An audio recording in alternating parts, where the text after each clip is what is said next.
Ce que j'ai appris, moi, c'est que tu vends et après, tu fais. Ensuite, le deuxième chose que moi, je trouve géniale et moi qui m'a énormément bousculée, quoi, mais c'est tu t'engages. Ce qui m'a fait vraiment évoluer là ces derniers temps, déjà, c'est pas de moins travailler, mais c'est de trouver son équilibre. Pour la première fois de ma vie, j'ai des leads entrants, j'ai des gens qui me contactent, qui ont envie de travailler avec moi ou qui veulent en savoir plus, des pairs, etc. Déjà, ce concept des 4 piliers, je le trouve vraiment hyper concret. Le fait d'avoir expertise, médias, produits, communauté. On voit l'entrepreneuriat, ou plutôt le soloprenariat, sous un différent prisme. C'est-à-dire qu'en fait, il y a plein de points d'entrée, et finalement, en fait, les 4 communiquent entre eux. Et c'est ça qui est important, je trouve. Enfin, moi, en tout cas, c'est ça qui m'a aidé. C'est de voir qu'on peut construire petit à petit un écosystème. Et que ça peut faire une sorte de cercle vertueux, où chacun peut aller se nourrir petit à petit. Salut et bienvenue dans cette série Collector. Ils ont scalé, ils vous racontent. Alors, scaler, passer à l'échelle, faire effet de levier en tant que solopreneur, c'est le rêve de tous les solopreneurs, mais c'est pas si facile. Et souvent, vous me posez la question, comment on fait pour construire son premier produit? Comment on fait pour vendre plus cher? Comment on fait pour gagner du temps? Comment on fait pour augmenter et scaler ses revenus en tant que solopreneur? Alors plutôt que de longs discours, j'ai décidé d'aller chercher ceux qui ont scalé avant vous, les solopreneurs qui sont passés dans mon bootcamp de l'incubateur solopreneur depuis 2 ans.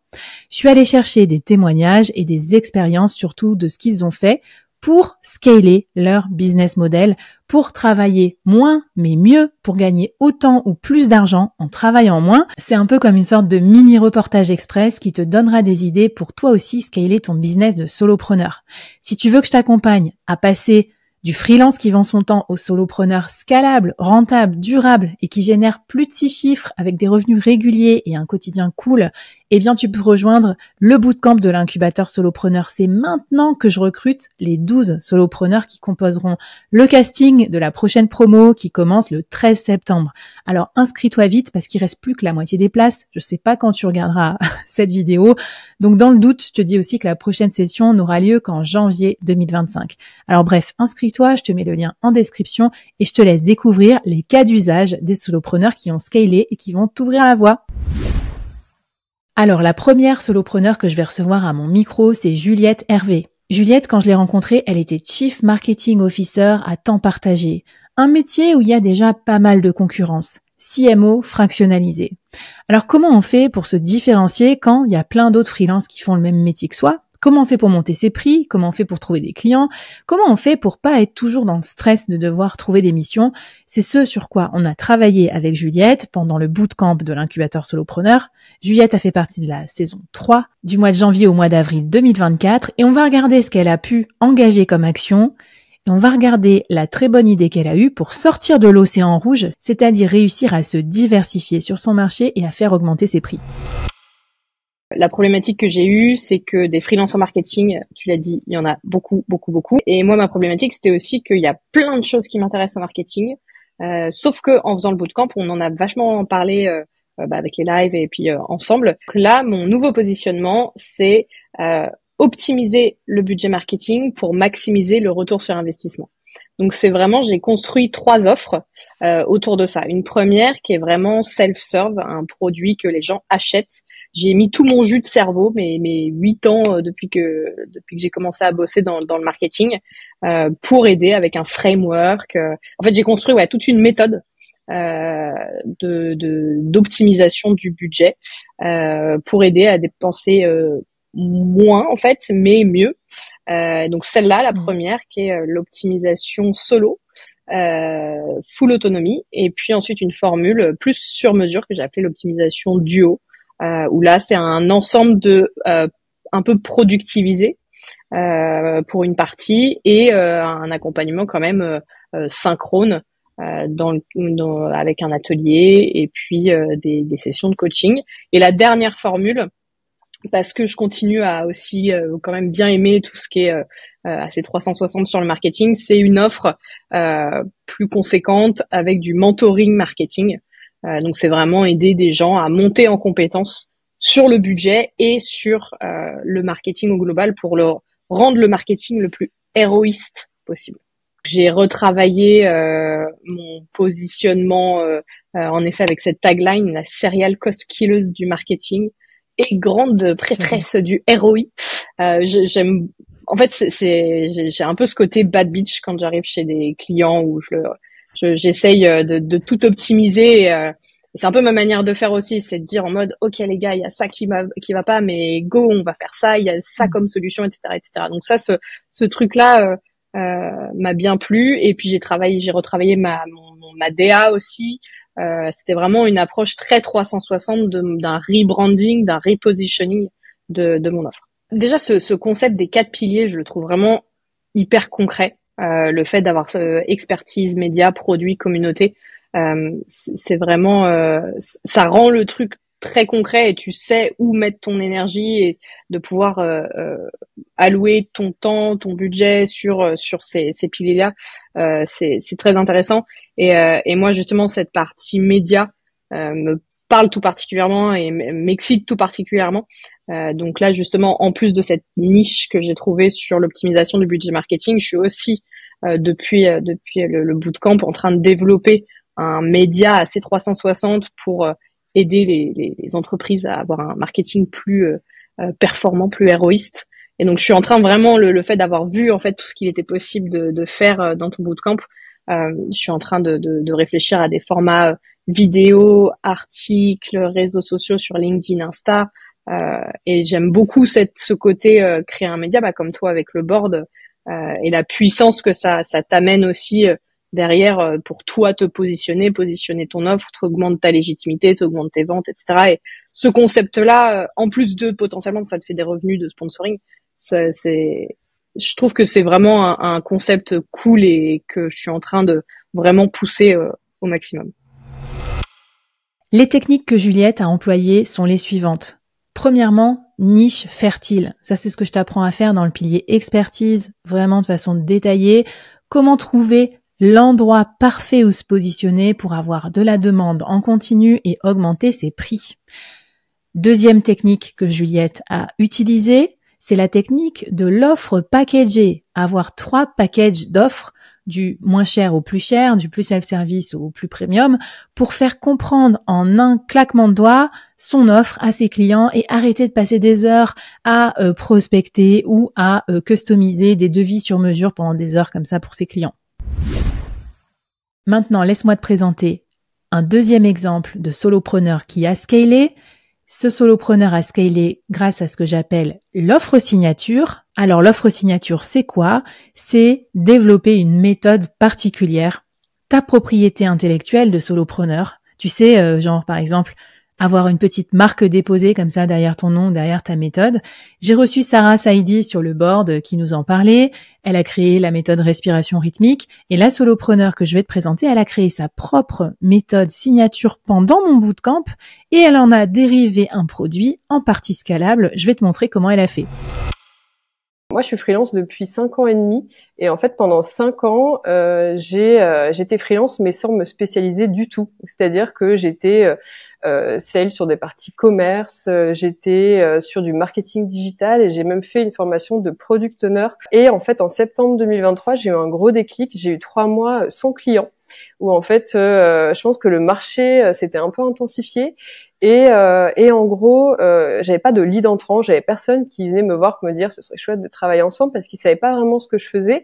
Et même moi, en fait, j'avais vraiment beaucoup de mal à l'expliquer parce qu'en fait, je faisais pas mal de choses différentes. Là, on a eu un call, je me rappelle très bien de ce call ensemble. On a parlé pendant 20 minutes, tu lançais ton bootcamp et en 20 minutes, tu m'as apporté plus de valeur que tous les coachs business que j'avais vus là dans l'interlude un peu de cette période. Et je me suis dit bon là, go, il y a un truc à faire. Donc ça, c'était fin 2023. J'ai débuté le bootcamp janvier 2024 avec vraiment cette envie de trouver mon expertise parce que c'était vraiment le pilier que j'avais envie de travailler. Ça a été un gros chantier pour moi. Je sais pas si tu te rappelles, mais pendant le bootcamp, il y a des moments où on était déjà sur d'autres piliers. Moi, je te disais, je suis encore sur mon expertise parce qu'en fait là, il faut que je sache ce que je vais proposer. Et du coup, au niveau de cette expertise, on a fait pas mal d'exercices pendant le bootcamp, etc. Et je me rappelle un exercice où j'ai un peu listé mes 20 missions. Je me suis dit où est-ce que j'ai apporté vraiment de la valeur et où est-ce que j'ai pris le plus de plaisir. Et c'était sur la partie stratégie commerciale, orientée impact. C'est un pivot que j'ai fait il y a quelques années. Et ben écoute, honnêtement, quand tu parlais de méthode pendant le bootcamp, Moi, c'était hyper abstrait. Je me disais bon, j'ai déjà réussi à trouver entre guillemets ma spécialisation, ce qui était un peu ce que je cherchais, et je pensais jamais créer une méthode, très honnêtement. Donc j'essayais un peu des trucs. Je pense que dans les exercices que je t'envoyais, ça changeait toutes les semaines, mais moi ça résonnait pas. Je pense qu'on le sait quand on n'a pas la bonne idée. Et là, j'ai eu un nouveau déclic avec mon collectif. On fait des office hours, donc on va à la rencontre souvent de CEO, de porteurs de projets. Et moi, c'est très porté du coup sur les porteurs de projets dans l'impact. Donc j'ai passé une journée là-bas avec eux, où j'ai testé un peu des petites choses sur la partie commerciale, maintenant que j'étais nichée. Et là, je me suis rendu compte que j'apportais beaucoup de valeur sur un type de profil très précis. Les CEO qui n'avaient pas du tout de formation commerciale, qui étaient profil ingénieur, qui venaient du marketing, qui se disaient un peu trop introvertis pour vendre, qui se reconnaissaient pas dans l'automatisation, dans le fait d'être très pushy, etc. Et en fait, moi, c'était ma position il y a 10 ans, parce que en fait, j'étais commerciale pendant 6 ans, je venais du marketing et je me sentais pas du tout à ma place. J'ai créé des méthodes un peu parallèles de soft selling, de prospection un peu plus minimaliste, à faire un peu plus de recommandations. Voilà, pas mal de méthodes que j'ai déployées en fait un peu au fil du temps. Et là, je leur donnais des conseils et j'ai vu un peu la lumière dans le regard des personnes en face, d'une personne en particulier qui avait un super projet mais qui n'arrivait pas à vendre, et je me suis dit ok, en fait c'est ça. Et là, j'ai senti que c'était le bon moment. Donc j'ai créé le nom, je t'en ai parlé. T'as fait un post et je me suis dit j'ai plus le choix. Maintenant que t'as fait un post sur tes alumni, voilà un peu les méthodes qui avaient émergé, je me suis dit j'ai plus le choix, faut que j'ai l'idée, mais maintenant qu'est-ce que je fais concrètement?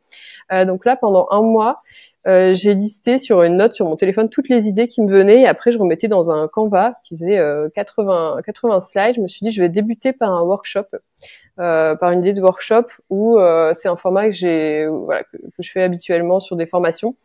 Je me suis dit bon, je vais déjà débuter par ça. Et en fait, petit à petit, il y a d'autres idées qui me sont venues, comme créer un produit asynchrone avec une sales review vraiment orientée sur ce type de personnes, une partie coaching, une partie head of sales part-time. J'ai créé un peu mes produits, ce qui fait que maintenant, quand je rencontre quelqu'un, je réinvente pas la roue. J'ai déjà mes produits qui sont créés, je peux leur envoyer. En fait, c'est un gain de temps énorme. Pour la première fois de ma vie, j'ai des leads entrants, j'ai des gens qui me contactent, qui ont envie de travailler avec moi ou qui veulent en savoir plus, des pairs, etc. Et ça change un peu la donne aussi, parce que ça m'était jamais arrivé forcément. Comme je t'expliquais, j'avais un profil un peu plus large, on va dire.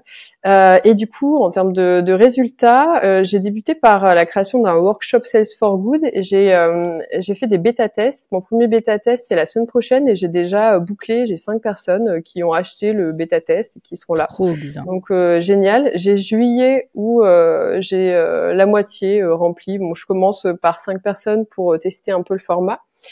J'ai déjà vendu les sales reviews, j'en ai déjà vendu 2, où en fait en asynchrone, je reprends un peu les éléments, voilà. Et j'ai aussi réussi à vendre un autre produit qui est Head of Sales Part-Time, où je viens une demi-journée par semaine, coaching aussi. Donc finalement, tout ce que j'ai créé, j'ai pu un peu le tester, l'améliorer. Donc voilà, c'est vrai que je suis hyper contente, et je vois que c'est un gain de temps incroyable, et que ça permet vraiment de m'associer à une idée, et aussi d'attirer les clients que j'ai envie d'accompagner, parce que finalement c'est vraiment ce type de profil-là que j'ai envie d'accompagner, parce que je sens que je peux les aider. Ça peut être assez rapide en fait de transformer ton jus de cerveau en méthode signature. Faut juste se lancer, faut juste y aller. Sandra, elle a écrit, on a regardé ensemble qu'est-ce que Sandra savait faire et que les autres de son marché ne savaient pas faire, et c'est comme ça qu'est née la méthode Sales for Good. Ensuite, je lui ai dit de marketer sa méthode, de prendre sa place sur son échiquier concurrentiel, d'en parler tout simplement, de faire du build in public, construire sa méthode en public. Elle a mis en place plusieurs posts sur LinkedIn pour expliquer comment était née sa méthode, pourquoi elle était valable, pourquoi elle était utile pour sa cible. Et grâce à ces différents posts de build in public, elle a recruté ses premiers bêta-testeurs et généré du chiffre d'affaires sur son produit. Enfin, trouver sa méthode signature, ça donne confiance. On commence à avoir tout un horizon qui s'ouvre. Et derrière, Sandra, elle va pouvoir créer ces 4 piliers comme ça, alignés autour de sa méthode signature. Elle va pouvoir aussi utiliser sa méthode dans son collectif. Bref, elle va créer un écosystème qui soutient sa nouvelle méthode Sales for Good. Alors mon conseil, si tu veux toi aussi créer ta méthode signature, eh bien tout simplement, c'est de te mettre au boulot et commencer à écrire, commencer à dessiner un petit peu ton semblant de méthode, la méthode que tu utilises quand tu es en mission avec tes clients et de voir un petit peu s'il y a des étapes qui se dessinent, s'il y a un nom qui se dessine, s'il y a une méthodologie qui se dessine, et c'est ça que tu vas pouvoir ensuite retravailler pour le marketer dans une offre. Une autre difficulté quand on est solopreneur et qu'on veut faire grandir son business et le faire scaler, c'est la dispersion. Comment combiner toutes les dimensions qu'il faut faire avancer en même temps, créer un média, créer un produit, mais gérer aussi ses demandes entrantes, ses missions clients et tout, ça semble être mission impossible. C'était en tout cas le problème de Mika quand il a rejoint le bootcamp. Ça a été un des premiers clients à me faire confiance, première promo. Et Michael, il avait le problème d'être un petit peu éparpillé. Il était à la fois photographe, il faisait des NFT, il participait à plusieurs collectifs, il avait lancé aussi une offre de séjour de co-living. Bref, comment trouver une cohérence dans son ensemble? C'est ce sur quoi on a travaillé grâce à la stratégie des 4 piliers de la scalabilité. Cette méthode, elle te permet, au lieu d'être éparpillé et de travailler 4 fois plus, d'aligner tes piliers pour faire en sorte qu'ils s'alimentent les uns les autres. C'est ce que j'appelle l'effet flywheel et c'est ce que j'aide les solopreneurs de mon bootcamp à faire pour pas qu'ils se crament à la tâche, mais qu'ils comptent un petit peu sur l'effet d'entraînement de chaque pilier pour entraîner les autres et donc pour faire monter leur valeur, pour diminuer le temps à passer au travail et puis augmenter leur scalabilité. Allons regarder du côté de chez Mika quel alignement il a trouvé entre ses piliers et quelle a été sa stratégie pour choisir sa niche et sa spécialisation. Ce qui m'a fait vraiment évoluer là ces derniers temps, déjà c'est pas de moins travailler, mais c'est de trouver son équilibre et de trouver mon équilibre dans ce travail où en fait j'avais peut-être la sensation de souffrir au travail. Je me suis rendu compte que mon travail c'était pas simplement être photographe, mais en fait j'étais expert en photographie. Donc ton travail m'a permis d'ouvrir un peu les yeux, de prendre du recul, et mon pilier de l'expertise, il inclut justement d'autres compétences que la photographie, mais aussi en tant que photographe expert d'inclure la stratégie de marque, la créativité, de retoucher des photos et le management. J'étais déjà rentable avant, mais pas sur une manière asynchrone comme le fait de pouvoir générer des revenus décorrélés de son temps, mais plutôt orientés sur sa valeur ajoutée. Donc c'est justement tout ce que je suis en train de mettre en place aujourd'hui. C'est une des choses aussi que j'ai pu dans ma recherche de structuration, de planifier à la semaine ou au trimestre. Tous les 3 mois, d'organiser ces objectifs qui soient beaucoup plus perceptibles quand c'est 3 mois plutôt que dire bon bah voilà à la fin de l'année ou machin. Donc de changer un peu ces paradigmes et le fait d'utiliser les 3 mois avec ces objectifs bien précis, moi ça me permet de faire des gros sprints qui sont beaucoup plus importants. Donc tu vois, ce qu'on a fait avec Mika, c'est qu'on est parti de sa niche fertile qui était déjà plutôt bien trouvée. L'univers du luxe, du vin, de la photographie. Mais c'est un univers aussi où on peut se faire uberiser, toujours moins cher, etc. Donc là, c'était important d'apporter des services en plus et surtout de médiatiser ces services, d'en faire plus de publicité, de les faire mieux comprendre. J'ai aidé Mika aussi à travailler sur son build-in public, sur son média, sa newsletter, pour rendre plus intelligibles toutes ces offres et faire en sorte d'attirer les bons clients pour tout son écosystème. Maintenant, il a carrément créé un écosystème d'indépendants qui interviennent dans le domaine de la photographie et du vin, une espèce de super collectif, si tu veux, pour développer encore sa scalabilité. Et surtout, il a utilisé aussi le collectif pour l'aider à aller plus vite dans son solo business en recrutant des assistants virtuels, en s'associant ponctuellement à des personnes pour aller plus vite dans ses projets. C'est aussi grâce au pilier communauté qu'on peut scaler plus vite. Bref, Mika, il est passé du solopreneur dispersé au solopreneur concentré. Ça se ressent sur son chiffre d'affaires et sur sa sérénité au quotidien. Alors bravo Mika et hâte de voir ce que tu vas nous réserver pour la suite.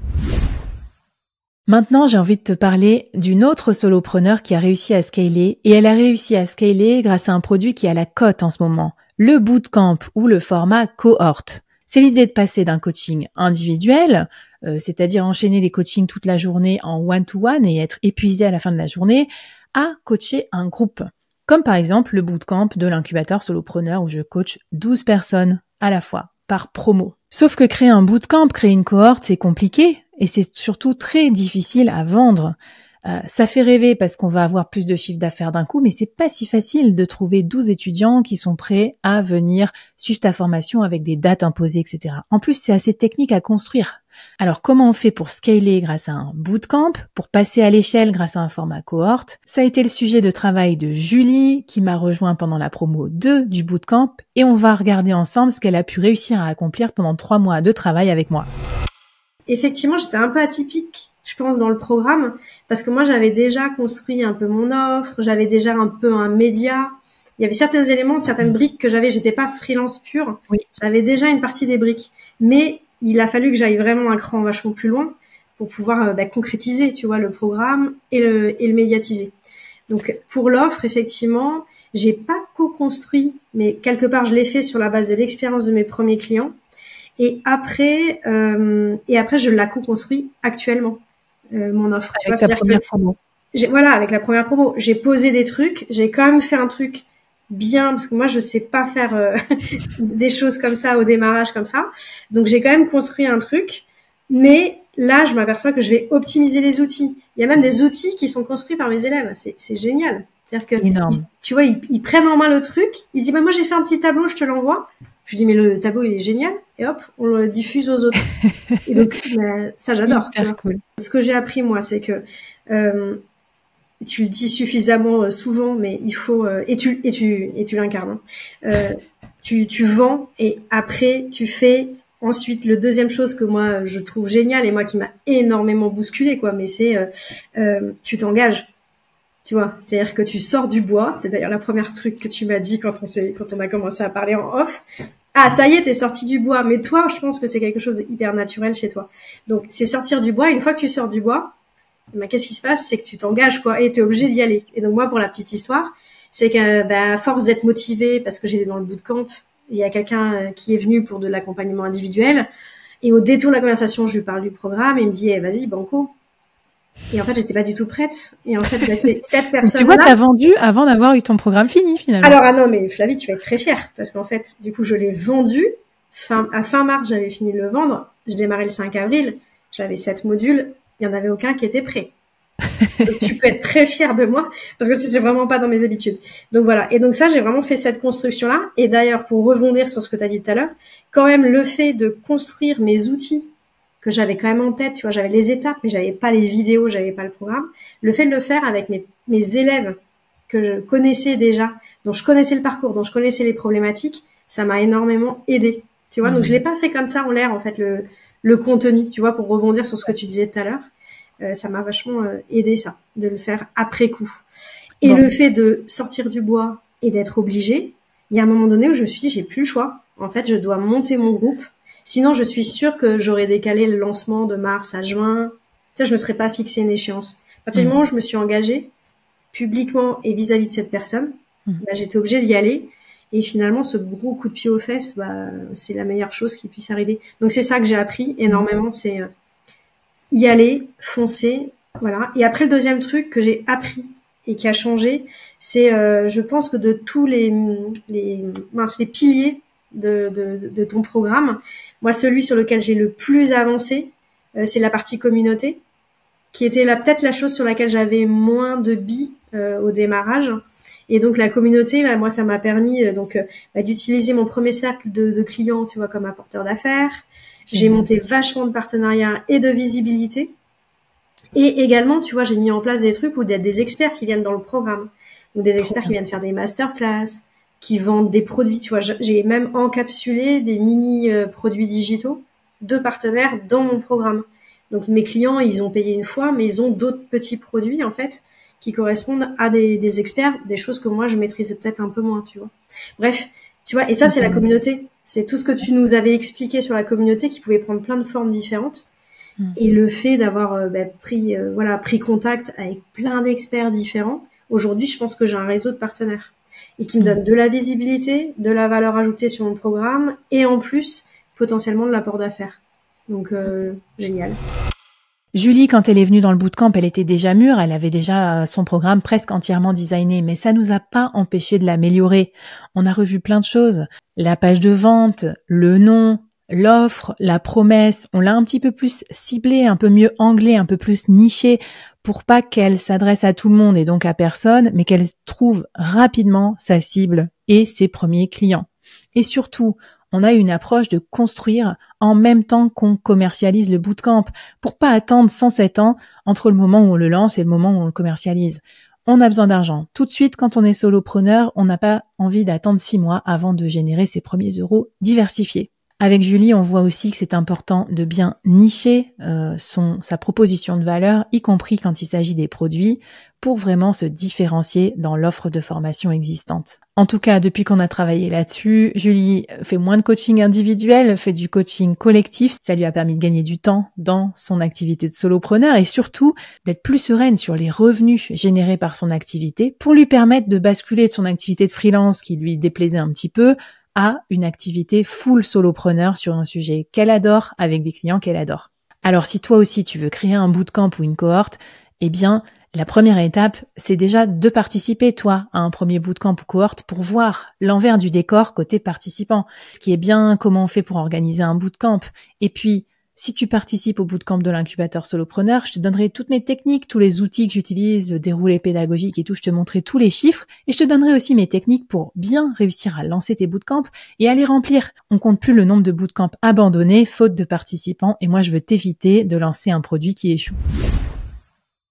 Bon, je t'ai présenté déjà pas mal de portraits de solopreneurs et tu dois te dire, bon toujours pas de produit scalable, alors qu'est-ce qu'ils foutent dans ce bootcamp solopreneur? Alors déjà, ce que je te disais, c'est que dans les cas que je t'ai cités déjà jusqu'à présent, il y a déjà beaucoup de points de scalabilité qui ont été gagnés, car les produits automatiques où t'as rien à faire, juste à empocher l'argent, ça n'existe pas vraiment. Donc déjà passer de vendre son temps à 100% à vendre son temps, mais avoir une grosse partie qui est scalée par une méthode, par un formulaire, par un collectif, c'est déjà une grosse victoire. Néanmoins, il y a aussi des personnes qui profitent de mon bootcamp pour créer et lancer et faire passer à l'échelle leur premier produit scalable. Ça a été le cas de Nicolas, dont je vais te présenter le travail. Nicolas, il avait déjà un peu une idée, de créer un produit scalable de type bootcamp ou formation au moment où il m'a rejoint et ça a été sa motivation. Il s'est dit, je vais pas y arriver tout seul. C'est tellement de boulot de créer une école en ligne ou une formation en ligne, entre tout ce qu'il y a à faire, trouver le concept, le produire, trouver la pédagogie, trouver les clients, faire la pub, etc., que je vais aller bosser avec Flavie comme ça, me mettre des petits coups de pied aux fesses et comme ça, on va avancer plus vite et aussi entourer d'autres solopreneurs qui sont dans le même mood. Résultat des courses, Nicolas, il a lancé Shape Room, un programme pour former les freelances asynchrones à travailler partout dans le monde sur le métier des ads. Son programme est top. Toute sa philosophie autour est top. Il a créé en 3 mois le produit, le branding, le funnel d'acquisition et il est en train de créer le média qui va permettre de faire connaître son programme au plus grand monde. Je te laisse regarder comment il a fait et je reviens après débriefer des méthodes qu'il a employées. Alors, ce qui m'a le plus aidé dans le bootcamp, je dirais, c'est la connaissance globale des 4 piliers. Parce qu'en fait, j'avais pas cette connaissance-là avant. Donc moi, j'avais déjà une expertise déjà présente et pointue. J'avais un tout début de produit, mais c'était le tout début. Et en fait, avoir la connaissance des 3 autres piliers, parce que donc il y a expertise, produit, média, communauté, c'est bien ça, hein? Ouais, t'as bien révisé. Et en fait, avoir la connaissance des 3 autres piliers, je trouve que ça peut nourrir la réflexion, parce que à l'époque, j'avais pas encore l'idée de faire un podcast que je vais lancer là bientôt. J'avais pas aussi cette idée de communauté. C'était naissant, mais voilà. Et avoir cette overview, de se dire que on peut commencer par ce pilier-là ou celui-ci, l'expertise, le produit ou la communauté ou je ne sais quoi. C'est hyper intéressant, je trouve, parce que du coup, on voit l'entrepreneuriat ou plutôt le soloprenariat sous un différent prisme. C'est-à-dire qu'en fait, il y a plein de points d'entrée et finalement, en fait, les 4 communiquent entre eux. Et c'est ça qui est important, je trouve. Enfin, moi, en tout cas, c'est ça qui m'a aidé, c'est de voir que on peut construire petit à petit un écosystème et que ça peut faire une sorte de cercle vertueux où chacun peut aller se nourrir petit à petit. Un des points forts de Nico, c'est qu'il a construit son produit en public. Il a compris tout de suite le potentiel. Il a compris tout de suite qu'il ne fallait pas attendre d'avoir fini son produit avant de le lancer et avant d'en parler. Et c'est en parlant qu'il a intéressé des gens à son mode de vie, freelance nomade, freelance asynchrone, qu'il a pu avoir ses premiers élèves. Avec ses premiers élèves, on a pu travailler sur l'amélioration de son parcours, le contenu qu'il proposait, le contenu pédagogique. Il a pu tout de suite utiliser la vraie vie, les vraies questions que lui posaient ses clients pour prendre des rendez-vous avec des experts de l'incubateur solopreneur dans ces fameuses office hours et donc améliorer son produit en situation. Pour moi, ça, c'est vraiment un enseignement majeur. Lance-toi rapidement dans la création de produits et essaye de prévendre, d'ouvrir les précommandes sur ton produit, voire de le construire avec tes premiers clients pour ne pas trop tarder à récolter de la donnée marché, à valider ton produit et bien sûr à faire un maximum d'apprentissage sur la création de produits.